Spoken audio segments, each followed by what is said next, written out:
আসসালামু আলাইকুম। আজকে আমি মিষ্টি কুমড়া দিয়ে দুর্দান্ত স্বাদের একটা রেসিপি করে দেখাবো। যারা কোনোদিন মিষ্টি কুমড়া খান না তারাও এই রেসিপি চেটেপুটে খাবেন, এতটাই মজার হয়। আশা করছি ভালো লাগবে। ভালো লাগলে লাইক কমেন্ট শেয়ার করে দিবেন। তাহলে চলুন দেখে নিই।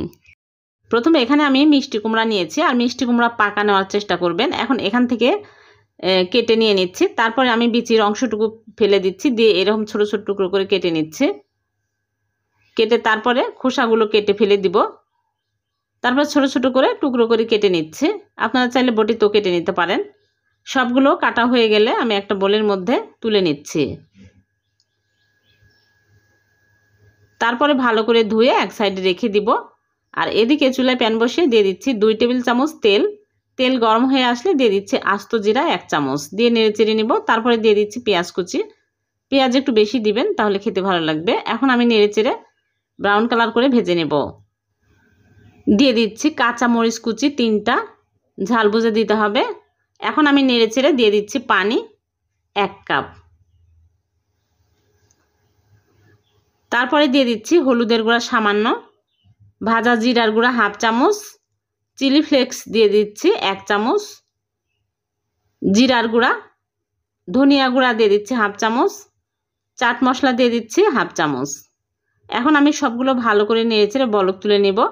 বলক উঠে আসছে। এখন চুলার আঁচ লো আঁচে করে আমি দিয়ে দিচ্ছি মিষ্টি কুমড়া। মিষ্টি কুমড়া দিয়ে নেড়ে চেড়ে ঢেকে রেখে দিব 5 মিনিট। একদম লো আঁচে 5 মিনিট রেখে দিতে হবে। মাঝে মাঝে আমি নেড়ে চেড়ে দিয়েছি, হয়ে গেছে। এখন আমি ম্যাশ করে নিব। ম্যাশ করে একদম গলিয়ে নিতে হবে এইরকম করে। তারপর এর মধ্যে দিয়ে দিচ্ছি বেসন। বেসন দিয়ে আমি নেড়ে চেড়ে নিব। নেড়ে চেড়ে শক্ত টাইট করে নিতে হবে। এখানে 1/2 কাপ বেসন লেগেছে। তারপরে দিয়ে দিচ্ছি ধনিয়া পাতা কুচি, দিয়ে নেড়ে চেড়ে চুলা থেকে নামিয়ে নিব। চুলা থেকে নামিয়ে প্লেটে ঢেলে ঠান্ডা করে নিব। ঠান্ডা হয়ে গেছে। এখন আমি ভালো করে মথে নিচ্ছি। মথা হয়ে গেলে আমি অল্প অল্প করে নিয়ে চপ বানিয়ে নিব। আপনারা চাইলে যে কোনো রকমেরই বানাতে পারেন। এই রকম করে সবগুলো আমি বানিয়ে নিব। সবগুলো বানানো হয়ে গেছে, এক সাইডে রেখে দিচ্ছি। এদিকে একটা বাটিতে নিয়ে নিচ্ছি একটা ডিম ভেঙে, সামান্য পরিমাণে লবণ দিয়ে ভালো করে ফেটিয়ে নিব।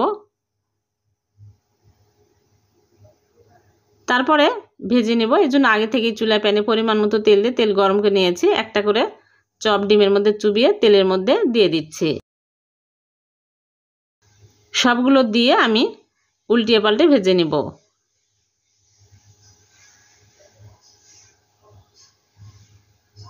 চুলার আঁচ মিডিয়াম আঁচে করে উল্টে পাল্টে ভেজে নিতে হবে।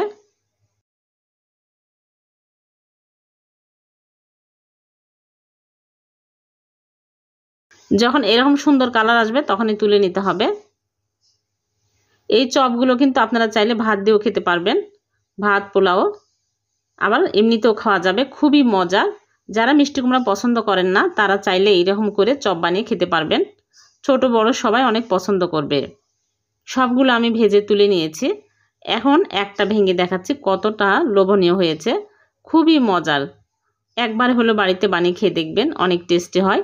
ভালো লাগলে লাইক কমেন্ট শেয়ার করে দেবেন। আর এরকম সহজ নতুন নতুন রেসিপি পেতে চ্যানেলটিকে সাবস্ক্রাইব করে চ্যানেলের সাথে থাকবেন। আর পেজ থেকে দেখে থাকলে পেজটিকে ফলো দিয়ে রাখবেন। আবারও দেখা হবে নতুন কোনো রেসিপিতে। সে পর্যন্ত ভালো থাকবেন। আল্লাহ হাফেজ।